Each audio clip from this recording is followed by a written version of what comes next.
Welcome to the Woodbury House. My name is Kathy Hoskins, and I'm the past president of Altadena Historical Society.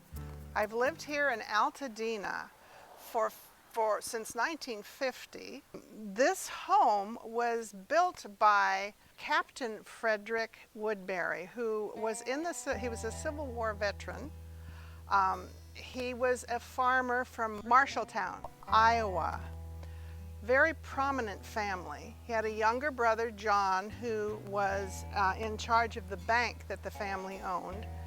Frederick was in charge of their grist mill, and then in addition to that, they had a huge farm, so they're interested in agriculture. Several of their neighbors, including the Banbury family and the Giddings family, had come to this area and found very cheap land. So the Woodbury brothers followed, first Frederick and then John. Frederick came and bought over 900 acres of land between Lake Avenue and the Arroyo, Woodbury, and Altadena Drive. He also was smart enough to buy the water rights from Rubio Canyon and Millard Canyon, so he was set to start into agriculture. That was in 1882. He and his family built the house behind me. It was almost a carbon copy of the home that they'd lived in Marshalltown.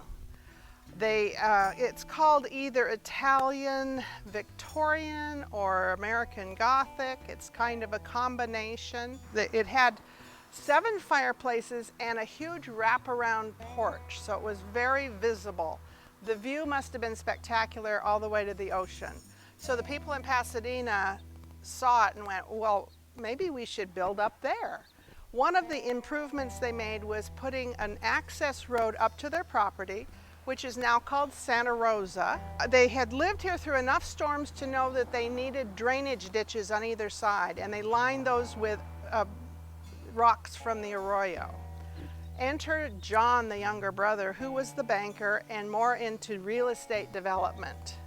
By the time he got here, he had visited, before he arrived, Italy, and noticed that they had evergreen trees. He wanted to find out about those. He found out they were called deodars. And he wrote to the U.S. Agricultural Department and said, could these deodars live in Southern California in that climate? And the response was, certainly, it would be wonderful. So he bought a number of seeds, had them sent here to his brother's farm. The brother set up a whole nursing section for these little seeds until they grew to be 2 feet tall, and then they planted them along Santa Rosa, which is their access route. They even built a steep driveway into the Arroyo to bring the stones out at the end of Ventura Avenue. And if you go over there, you notice that that is today the entrance to JPL's East parking lot.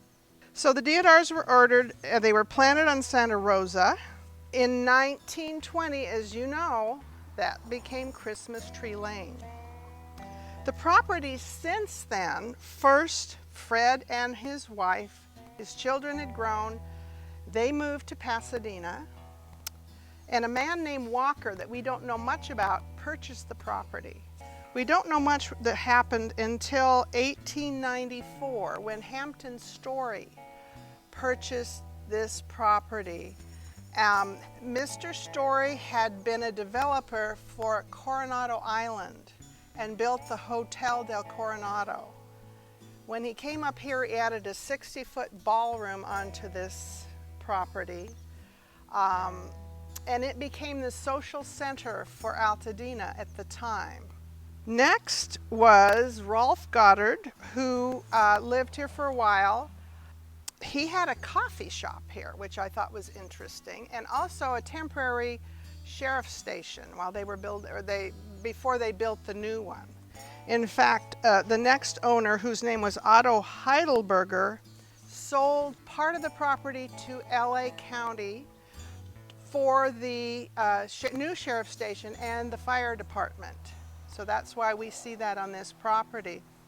One thing that does remain is the Morton Bay fig that's at the side of the house. It's now part of the parking lot for the fire department and the sheriff's, but it is one of the largest Morton Bay figs in Southern California, and it has been here since the original property.